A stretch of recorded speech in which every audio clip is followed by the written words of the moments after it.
रे काहे लगले ते ढोरिया जा पे रे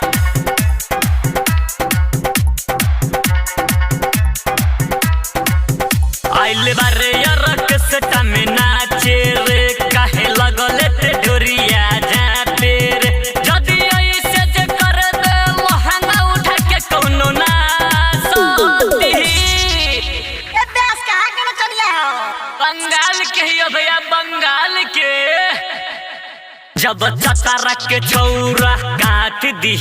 तब कौनो जिला नहीं साथ दी जब चतारा के छौरा काट दी नहीं कौनो जिला तब साथ दी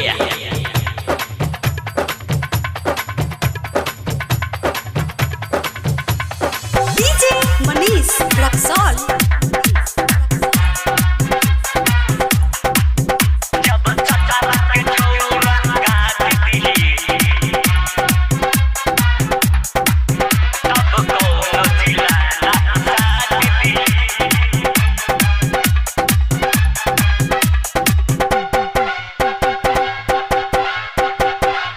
चिकोली कचनार हो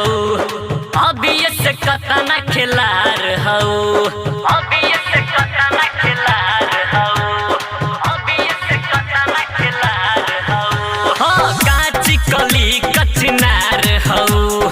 अभी से कितना खिलार हो जहां तू जइबू मार करइबू देखला से ही है बुझाता रे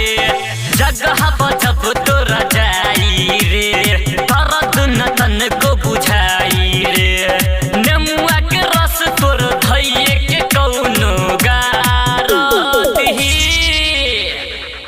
ताकि बड़ा जबरदस्त नाचतिया बचपने से खलार भी है भैया बचपने से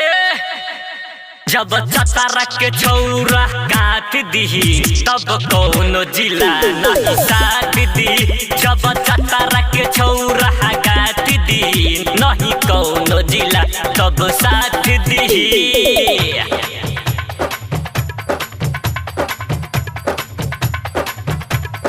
डीजे मनीष रक्सौल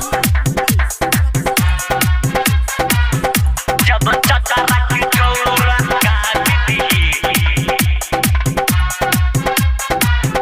तब कौनो जिला नहीं साथ दी